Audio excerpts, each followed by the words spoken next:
Maybe. All right. Hey, everybody. Welcome to Ask Our Vet, brought to you by Rockwell Pets Pro. Each week, we're going to be discussing a different topic in veterinary medicine. I'm Mike, I'm Mike the Voice Monkey, and I talk for a living. And as always, I'm joined by Dr. Max. Dr. Max, how is everything going? How is your hand doing, first of all? It's wonderful. Thank you so much for asking. Doing a lot better. You can hardly even tell that there was a horrible cellulitis a couple weeks ago. Very grateful to be improving. Animals here in New York, many of them are doing well. Others not so well, but we're trying to take care of them. And yeah, overall can't complain. How are things by you? Doing great down here. The weather's good. We had some storms earlier today, but to be expected this time of year. And no, it's warm outside right now. As you can see, it's sunny still outside. I love daylight saving time, so it's my favorite time of the year. Any cool, interesting cases this past week? I'm assuming you're back to work and back to 100%. Yep, back to full functioning hand, back to full functioning hours at the clinic. This week, let's see what stands out. Today we had ringworm a couple weeks back on our podcast. Today we had a family who brought in 5 of their cats. They have 6 cats. They brought in 5 of them today, each in its own specific, pretty heavy duty luggage, like color coded, like suitcase thing. It was more than the typical carrier, so they definitely take good care of their cats. But 2 of them had diagnosed ringworm. They'd all been hanging together, and they wanted them to be checked. So that was quite a handful, literally. Why did they leave the other one at home? I think that one's older, and it kind of doesn't do well with the other cats. They don't care. Yeah. So. Yeah. Yeah. So that definitely stood out in my memory today. Had a dog with a pretty severe oral hematoma. Maybe I can even show a picture, not to identify the dog, but I can show a picture of the ear, and you guys can tell how awful that looks. Oh yeah, that's like a little pillow. Yeah, pretty much. Now tell and everybody who's watching, if you guys wanted to ask some questions, first of all, you can go to the register at the Rockwell Pets Pro book page for Ask Our Vet. You can register there, ask questions. We're happy to answer any questions. Tonight, we're going to be talking about ear infections, but it could be just anything veterinary pet related. Send them on. So tell us about the hematoma. How did that go? Yeah, I mean, well, the dog had an ear infection, and so hematoma is a potential problem that arises from some underlying cause. And in this case, an ear infection. Dog's ear is itchy. She was scratching at it, shaking her head violently. And really, that's the thing that did it. That shaking of the head violently, banging up against the body or furniture or whatnot. It's going to just, those little capillaries in the ear is going to burst. And it's going to lead to all that swelling in the subcutaneous space, and hence that hugely inflated balloon of an ear. And it just was really painful. I felt really badly for her. But it's not like it just happens. There's something that triggers it. And I guess today's topic is what was the underlying cause in her. And she had a number of other issues. That was just the one that relates to the ear. She had pretty severe pododermatitis as well. And for those listeners of ours, that's kind of inflammation of the interdigital space, like between the toes. And on each of her 4 paws, a lot of redness and inflammation. And she'd been licking at it for several months. And so there's a lot of underlying skin stuff that this dog is going through. But I know we'll get into it, but the ears are part of the skin. So if the dog has problems somewhere, it's going to be elsewhere. How did you treat the hematoma today? So there are a number of ways to skin a cat. Surgery is really the best way to go about doing this.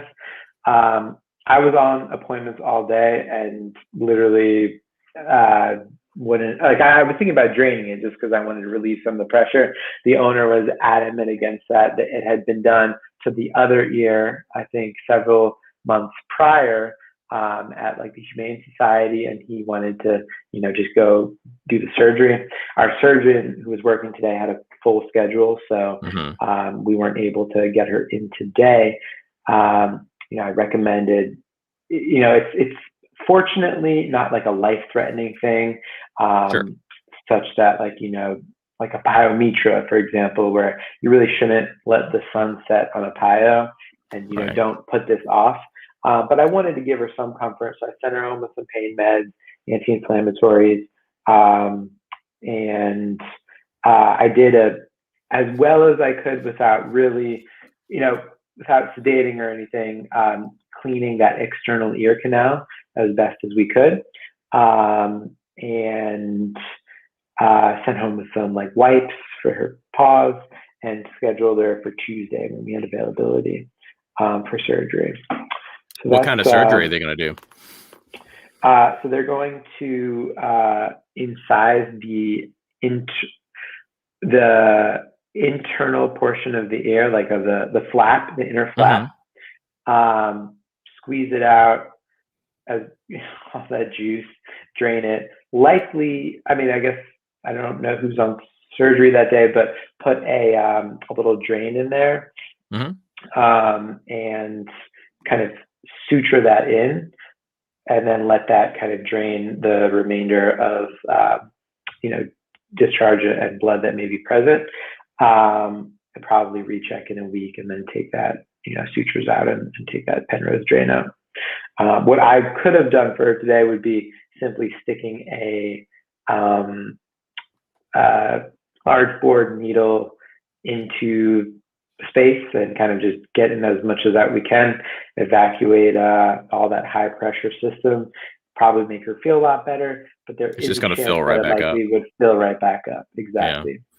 Yeah. I've seen those treated they're hard to deal with because the dog's going to be flapping.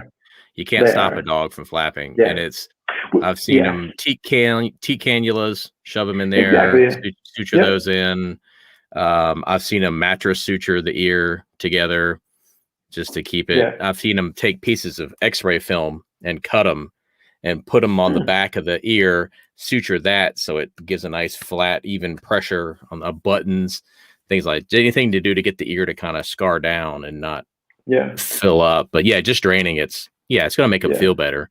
But then they're going to go home and shake their head and it's going to go blood everywhere. So that's... Yeah, exactly. It won't solve the problem. Nobody likes that. I haven't heard about the x-ray, but the teat cannula is a good one. Well, vets are known for MacGyvering their way into like, super jank, just like, what have we got? Suture this to it. I learned this one time in the back of a truck at a cow farm or something. But it's it's funny what you pick up along the years. Yeah. And then, and we sent her home. It's a very simple piece of, in our artillery of treatments, but an e-collar, a cone that she'll likely go home on, just because I don't want her to continue to self-traumatize it, or, she'll probably try to, but, it's best to create some sort of barrier.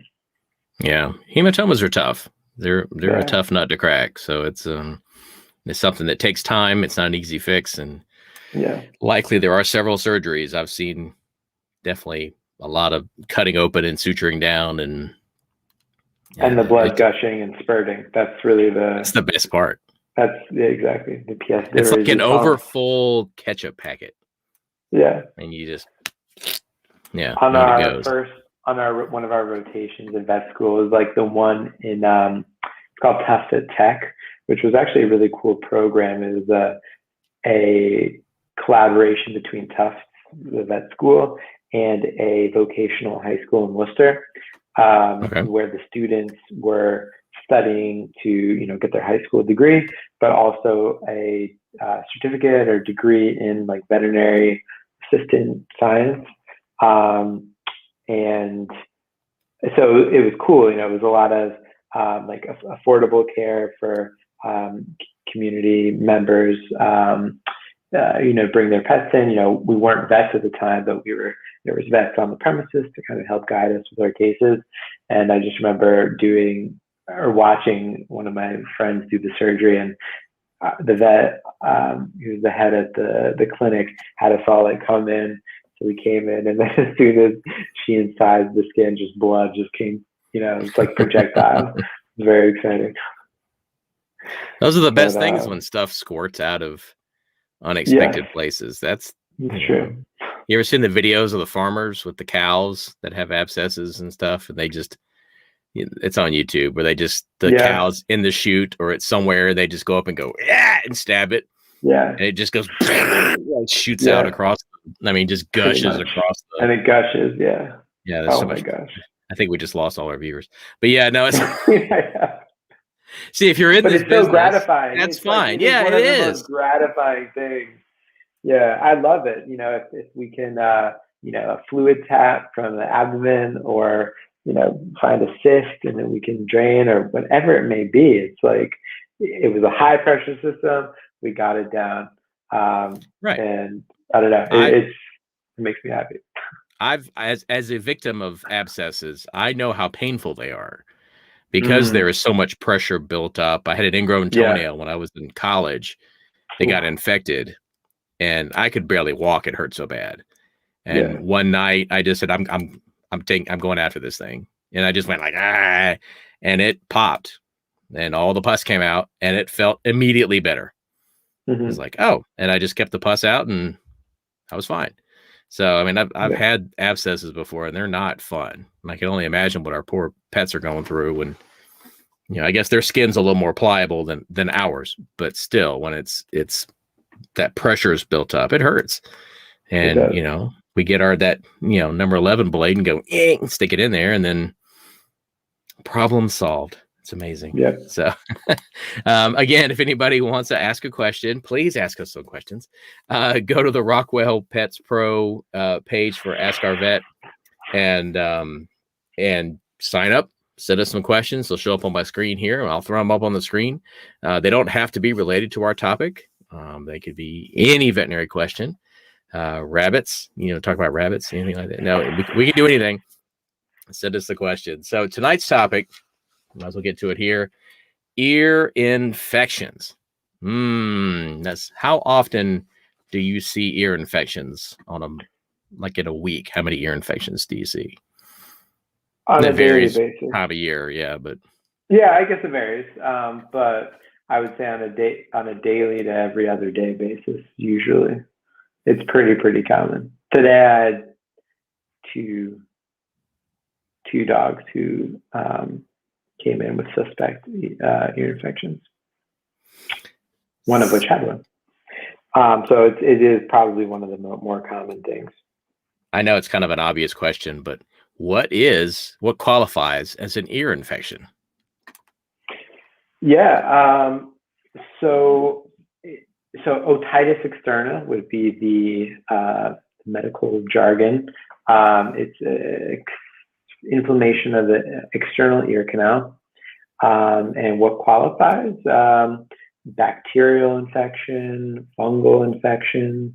Those are kind of the typical offenders. Then there's also like the parasitic infestations that we think of, such as ear mites.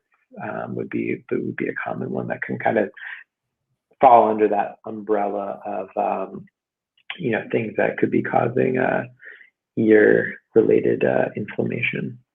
Now, Dr. Max, I don't want to alarm you, but we have a question. Oh my God! Amazing. Somebody has asked the first question. This is episode. This is 7. Oh my gosh! So let me click on it here. Let me see. Hold on. There it is. From Rachel McLean. Any home remedies for an ear infection? Getting a little ahead of ourselves here, but it's our first question. I had to put it up there. Rachel McLean. Rachel J-Fan. I don't know if I'm pronouncing that correctly. Sorry, Rachel.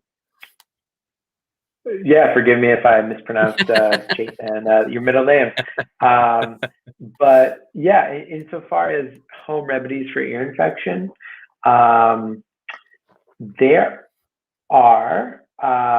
I'm not guaranteeing that any of these natural remedies will work, nor can we ever really make a guarantee that the drugs that we prescribe often to, perhaps to your dog, are going to be 100% effective. But there definitely are things that you can do at home. Thank you so much. I appreciate it. Getting, you got to stay hydrated. So forgive me. That's right. Yeah. So as far as topical remedies, there's stuff out there like apple cider vinegar, calendula, which I think I had spoken about earlier. Isn't that a movie from the 70s? No. Caligula, maybe. The Roman Emperor. I don't know. Yeah. All right. Never mind. Anyway, that's it's like in the marigold family, and they have some nice ointments that are really good for inflammation, and that can kind of be natural products that you can apply topically. Those would be the home remedies that I'm familiar with. I'm sure homeopathic vets have other ones, but those are the ones with which I'm familiar. Wouldn't you say it would be a good idea to figure out what's causing the infection, and two, is it middle ear, inner ear, external ear? Because if you're putting stuff on the outside of the ear, and if it's deeper down, it's not going to help. Right, for sure. So we did jump a little bit, and that's totally fine. I'm just honored that we got a question. I know. But yeah, so we had been, in talking about otitis externa, that's obviously the external ear canal, which is composed of like a vertical, horizontal canals. We can get we as vets, in terms of our diagnostic capabilities, at least in my context as a general practitioner, using an otoscope to kind of take a look, and that little device that takes us into the ear canal, to assess the walls, the lining of the ear canal, up until the tympanic membrane. So seeing past that, the eardrum, you can't really see further, and then being able to diagnose otitis media or interna, middle or internal ear infections, would require some advanced imaging. You're talking like CT scan at that point. But insofar as the external ear canal, what I do on a quite frequent basis, taking some swabs of the ear canal, getting all that gunk and discharge out, putting it on a glass slide. Typically, we have like this three-part staining method, and then taking a look under the microscope to identify, common offenders would be spherical shaped bacteria or rod shaped bacteria, or budding yeast. Those are things that can be often seen. Potential for otodectes, which is an ear mite. Those are things that would be picked up on the stain in the external ear canal. So definitely trying to find something to which we can treat. So if we were to find a huge fungal infection, malassezia, a species of yeast, treating that with an antifungal ear medication would be a good idea. It could be a mixed population, bacteria and fungal, and those are the common things that we see associated with ear infection. Now, we can start on a specific drug cocktail, and common. There's so many ear medications out on the market. and different hospitals will carry different products. Some of them will be, will have part antibiotic, part antifungal, and then a steroid component to kind of like this three-pronged approach to treatment. And that could be good, but it also may not necessarily do the trick. So for example, if there's a huge, say malassezia fungal infection, and then we treat with a specific medication, 7 days, once a day, the ear canal, and the dog's doing a lot better, but maybe not 100%, but maybe, for example, if the owner were to stop, potentially even too early, or does not do like a repeat of the cytology, it is possible that, those little fungi can develop resistance, and then, a couple of days later, back at it.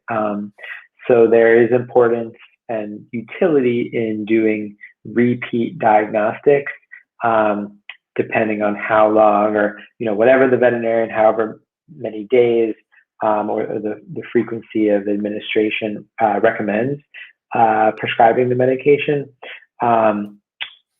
Often, for me, the most important thing is the dog's quality of life.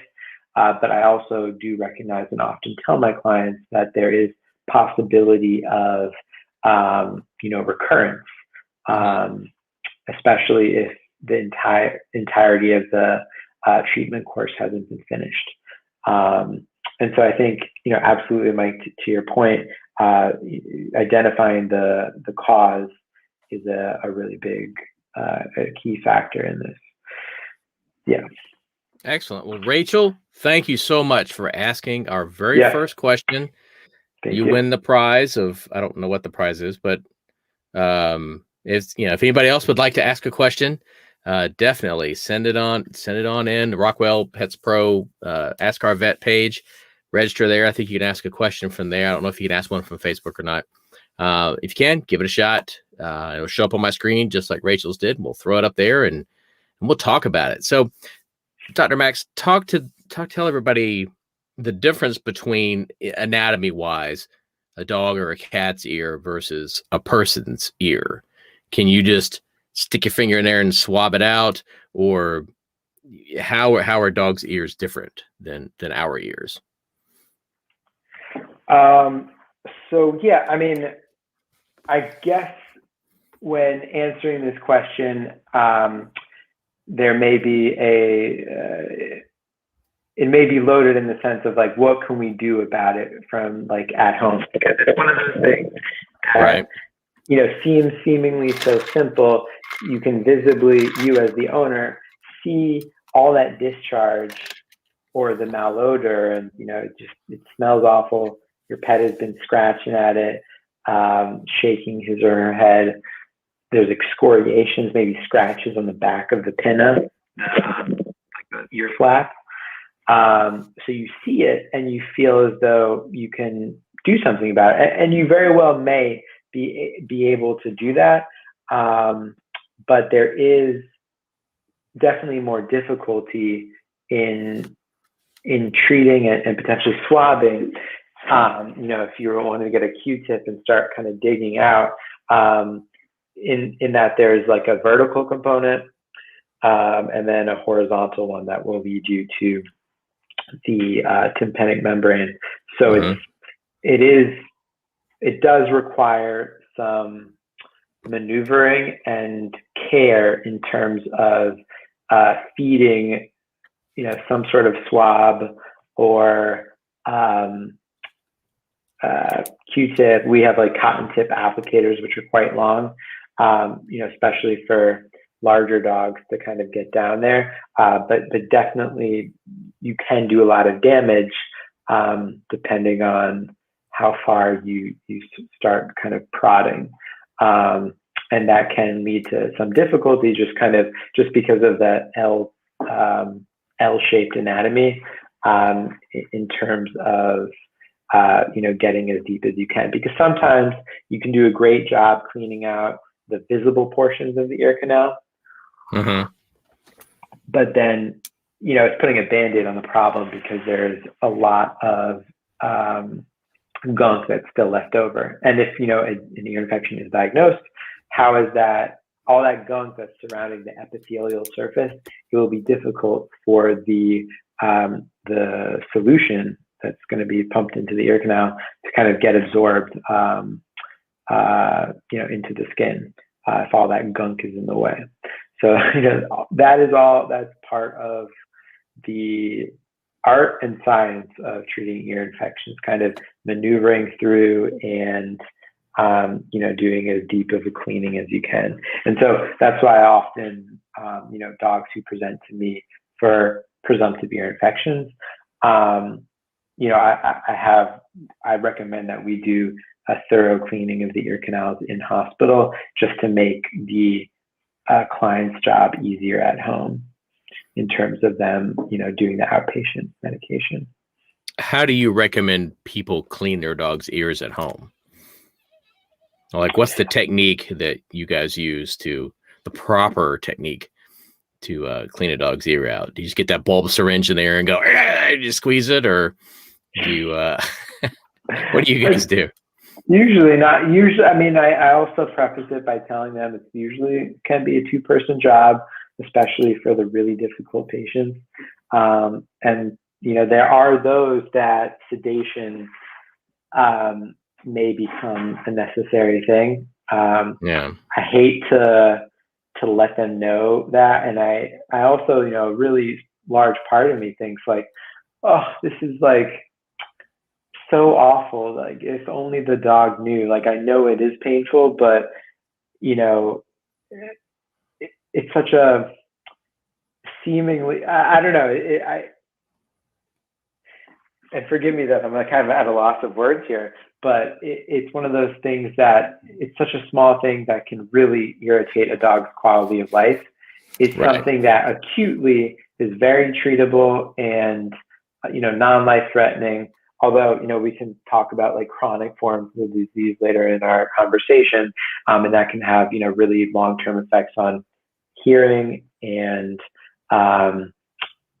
potentially require surgery for certain breeds, Cocker Spaniels. But in terms of like the short term, Basset Hounds, they, they don't know what's going on. Just they know they're in pain, and sometimes they freak out in tremendous ways when we try to, collect a diagnostic finding, be it a swab for, looking on cytology or a culture, which we have to really speak about. But to actually do an ear cleaning, some dogs are just notorious, and they will try to bite or do anything, basket muzzle, like you need to do everything. And some, unfortunately, do require, short-term sedation. And so I typically will do kind of soak the cotton ball with whatever, be it epiotic or malacetic or trizchlor, keto. There's so many different products on the line. Depending on what you're treating, you opt for that specific one. I like to dab the cotton balls, douse them, and then use a hemostat, kind of clip the cotton ball and kind of insert it and gently go deeper into the canal. And then until I kind of get nothing back, that's what I typically do for cleaning. How would you recommend people? Well, you would have. It depends on what you were using. If you had the the bottle of epiotic or something, we just squirt it in there, massage that vertical canal.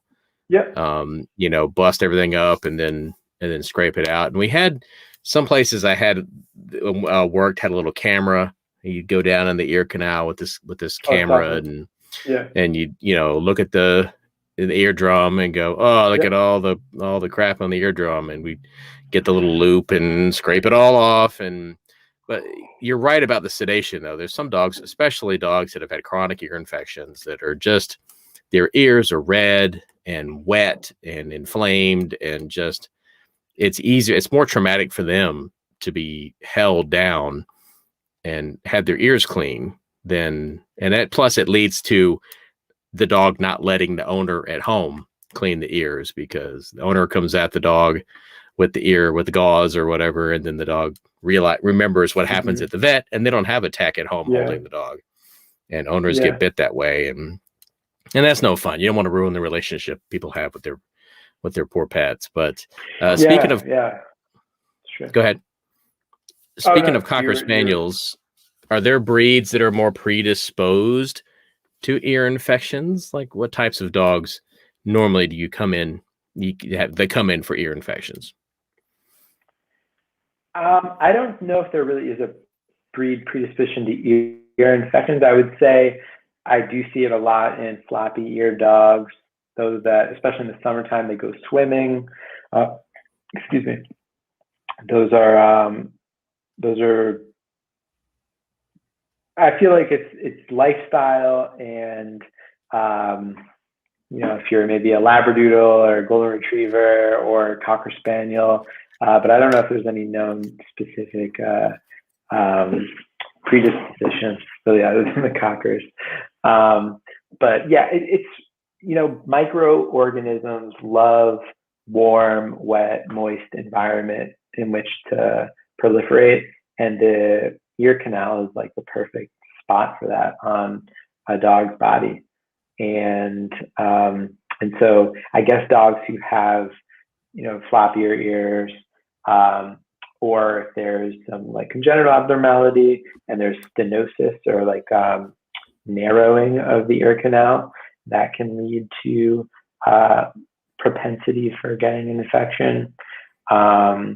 And then dogs who have allergies, seasonal allergies, that's a huge component. And usually if there's going to be some sort of recurrent ear infection, a couple weeks or months later, I would definitely pin an underlying environmental allergy. So I see that a lot in French bulldogs, and no one is immune to it, unfortunately. Right. And in people included. I'm not suggesting that people are likely to get it from dogs, and usually, generally speaking, a dog with an ear infection is not going to be able to really communicate that to another dog. It's possible a dog with ear mites that could, especially maybe in puppies, could jump to another dog and then they could localize there, but generally not considered to be like a infectious disease. Even though it is an infection, it's pretty much localized to the ear canal. But yeah.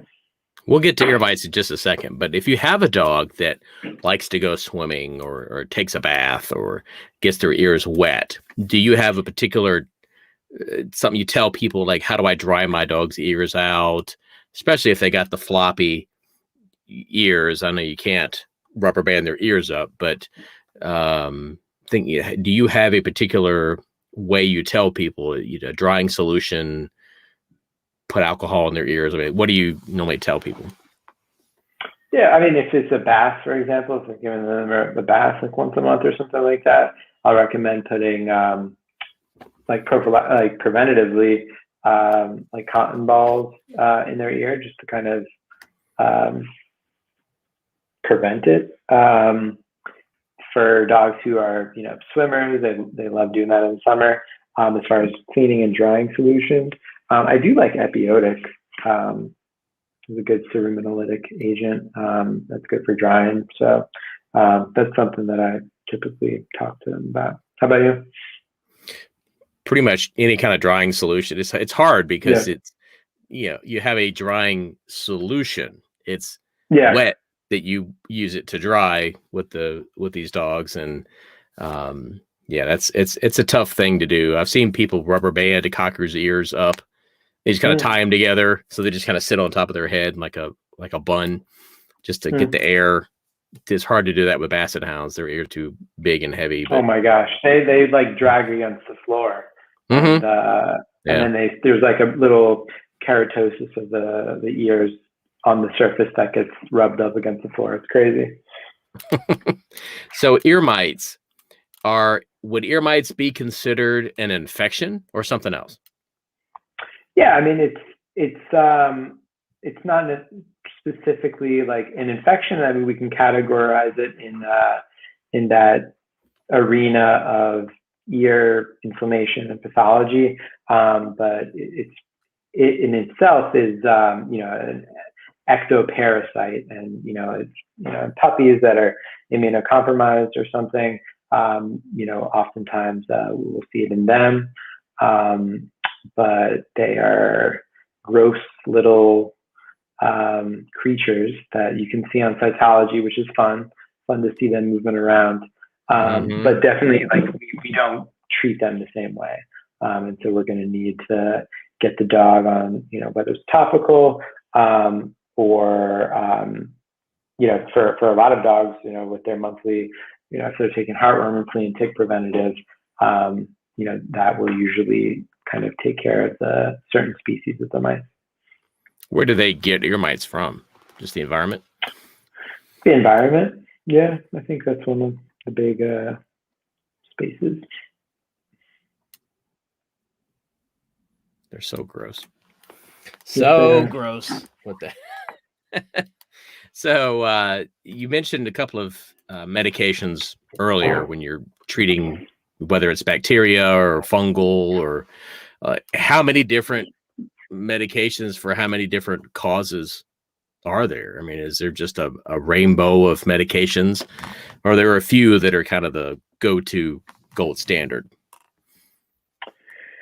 I would say it's a rainbow, but I definitely have the gold standards. It depends on what I see, but I oftentimes find like budding yeast and spherical shaped bacteria, or rod shaped bacteria, and that's kind of the differentiating point between maybe which antibiotic solution I would use. But for typical things, I like Tresederm. I like Mometamax or Modazole, and these are two things that have a steroidal component, antibiotic, and antifungal, and so that's kind of covering your bases. And you may not find populations of one or both. It depends, but on what you find. But those are kind of the typical ones that I'll reach for if we have them in stock, and we usually do. Yeah. I remember before Mometamax, Otamax, way back in the Otamax was the precursor to Mometamax. We used to love to go Mometamax. That's just something. It's a long day at work. So will an ear infection get better on its own? It could. I don't think that it would. So I strongly advise owners to do something about it, i.e. bring us their dog, and we can treat accordingly. Because I know what I will be treating. I don't necessarily know that the aforementioned, Rachel's question, which is a great one, if all that is going to necessarily take care of the infection. And it also depends kind of on the severity too. There may be scant amount of yeast, like when you look at it under 100x in the microscope, you may only find like 1 to 2 yeast per high power field, but on Bella over there, you're going to find like too numerous to count. TNTC. Right. That's Metamax. I do TNTC, and that's a big deal. And so that probably will not get better on its own. I had an ear infection in vet school. The only time in my life, never when I was a child, when I was swimming a lot and stuff like that, I never got it, or I never got one. But in vet school, I don't know how it happened to this day, but I got a bilateral ear infection it started with my right ear. 3 days later was my left ear. And I was on internal medicine rotation at the time. And, it's a big deal. You need to use your ear, your eyes, your ears, your hands. Right. physical exam. And I literally could not use the stethoscope because it would hurt way too much. And let alone I was having a difficult time hearing that week anyway. It was a very strange time in my life, but I required treatment, and I'm so glad I got it. And I can empathize with my patients now in that regard. And so I definitely, wouldn't just let it try to get better on its own. Yeah, I know a lot of people like to try home remedies, and that goes to a lot of people asking me questions like, "Oh, you work for a vet? My dog has a blah blah blah, or he's doing this, or what do you think?" And my answer is always the same: go to your vet. Go get the diagnostic, because if you're treating it with apple cider vinegar and it's a bacterial whatever, and you're not treating appropriately. If you don't know what you're dealing with, then it's just going to get worse and your dog is going to hate you. So go to your vet anytime. For sure. Because it's not that big a deal to get an ear swab, to put it on a slide, look at it. It just takes a little time. It's not a big deal. Yeah. And you save your dog a lot of hassle down the road. I've seen surgeries in the surgery practice, the specialty practice I worked in, where we would remove the ear canal entirely for these dogs. Yeah, so the Tikabo. Mm-hmm.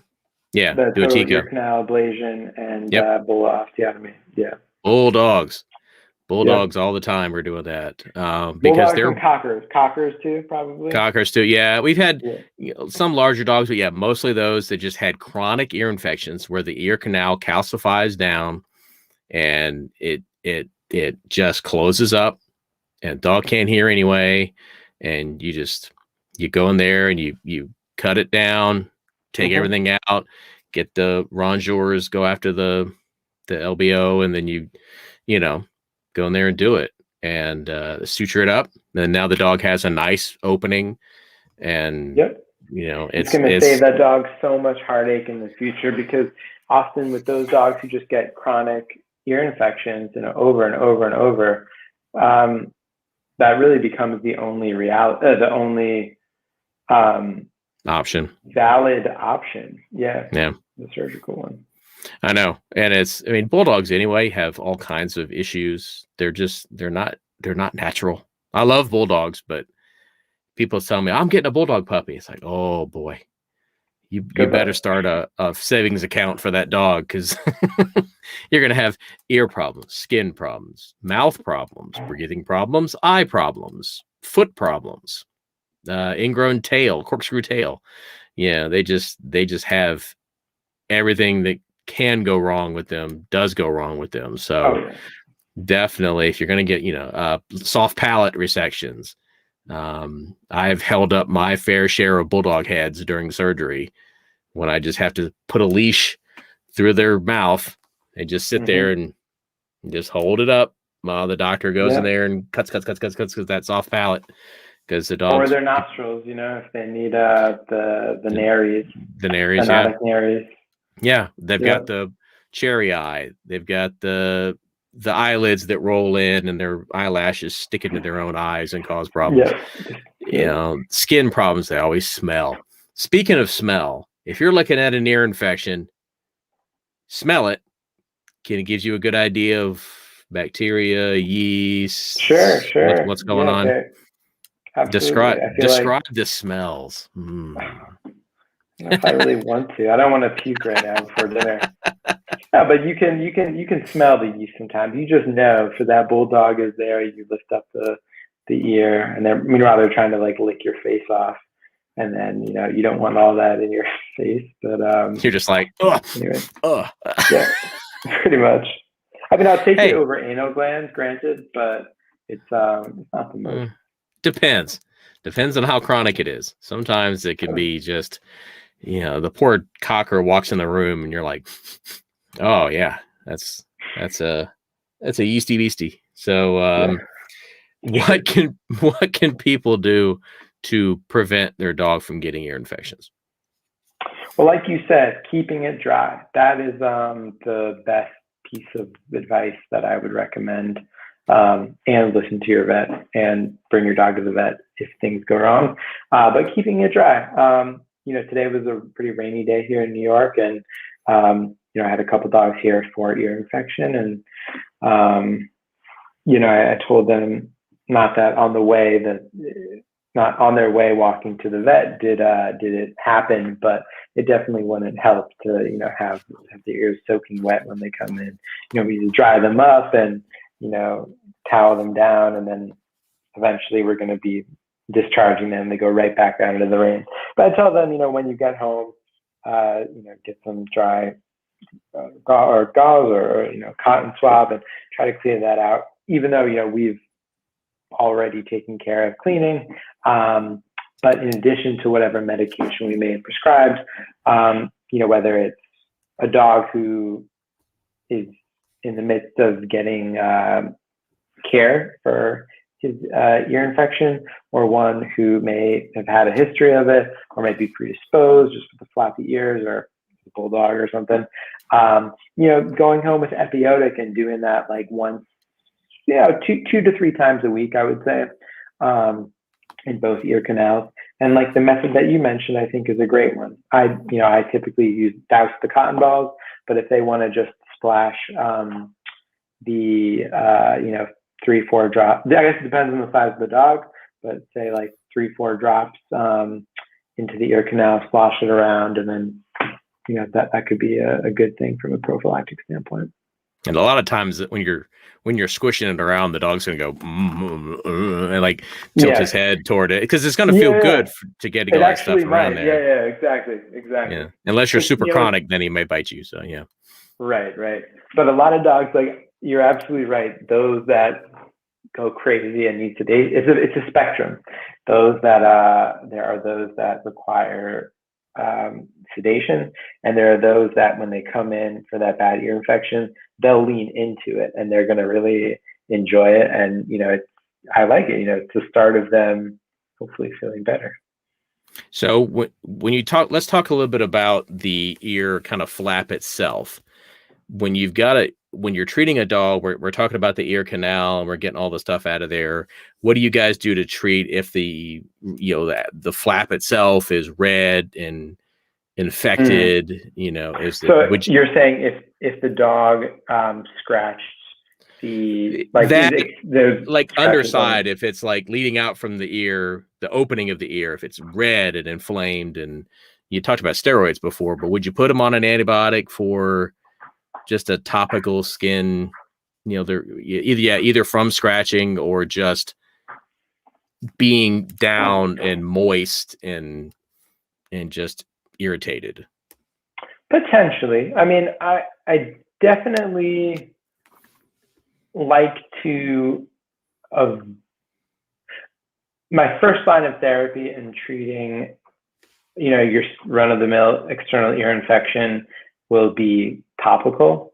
Mm-hmm. But I guess depending on the severity, and if there hasn't really been significant improvement, and if there's questionable efficacy, in the initial, or after a week, initial stage of treatment, we may do a culture or something, and, maybe the antibiotic we chose topically doesn't work. Potentially, I would, prescribe an oral antibiotic, and or steroid, depending on the severity of the inflammation. But I generally avoid those if I can, just because of the possible adverse side effects. But it's definitely on the scope of the horizon, and it's not wrong to do that, depending on how treatment has gone thus far. But there's definitely a possibility. If you have a dog who is scratching at their ears, is that a 100% sign that they've got an infection, or might there be something else? No, absolutely not. Which is, that underscores the importance of I guess before even doing a swab or cytology or culture, definitely, trying to look into the ear canal with the otoscope, see what you can find. It's possible there's polyps. It's possible there's, it was a cat that I saw recently, but, it had a tumor in its ear canal, mm-hmm. Bleeding tumor, and it smelled, it honestly that was one of the worst smells that I've ever smelled, I think. Poor guy. But he had surgery. He's doing better. But yeah, so dog scratching at the ear is not necessarily equal to ear infection. So could be ear mites, could be neoplasia or cancer, could be a foreign body, some sort of plant or dirt or pebble or I don't know, and crazy things. I honestly don't have too much experience in finding a foreign body in the ear canal. Have you come across that? No, not really. No, okay. I don't see a lot of that. But could it be just water in the ear? Maybe it's just kind of something's bothering him, and he's just going, for sure. And they can't tell us for sure. Yeah, you can't say. Today, I mean, today one of the patients that I had, this beautiful greyhound. The dude had mentioned, or his owner, not the dude, had mentioned for the past. Okay, it's a little bit of a red herring, and you always kind of have to parse it together because the dog had been playing with one of his other dogs over the weekend, and that dog had ear mites. Okay. And so the owner, took the dog home. Everything's normal. Everything's normal. On Tuesday and Wednesday, so the day before yesterday and yesterday, the dog was kind of scratching at the left ear, and the owner said that he saw a head tilt. So he brought him in today, although he said today he wasn't scratching and no head tilts. And I took a look at the ears, did a swab under the microscope, didn't see anything. And I also did not appreciate a head tilt. So, I told the guy, just because that friend of yours dog had ear mites doesn't mean that they were unlikely that it was transmitted to him. I also don't really have any definitive evidence that would suggest to an ear infection. So there's not really much that I feel the need to do. There was a little bit of earwax, like ceruminous discharge in the left ear, really small amount, but we cleaned that out and sent the dog home. So, I don't really know what was causing it. I also believe the owner that I don't think he's making this stuff up. Whether it was exaggerated or not, I don't know. But, a head tilt can be suggestive of some pretty severe things, such as vestibular disease or an internal ear infection. So things that are a lot sometimes more difficult to treat. For stuff like that, there's different ways to go about treatment. But the dog looked good. So, I don't really know what was causing it. So I just want to let everybody know if they wanted to go to rockwellpetspro.com and use the code CLEAN. I thought it was going to be ear infection, but no, the code is CLEAN for $10 off natural dog ear cleaner. So that's good. Clean your dog's ears out at home. The head tilt was interesting when you mentioned that. I was like, oh, we haven't talked about a head tilt. But I know you mentioned it could be vestibular. It could be anything like that. Ear infection can cause a head tilt. Can an ear infection cause the dog to be walking funny, anything like that? If he's just anything like that, or would that be more vestibular, do you think? Probably more vestibular. I would expect the dog with an ear infection has severe bouts of, extreme scratching. They just gotta get it. And then they do it for 5 minutes straight. And then, they're going about their business.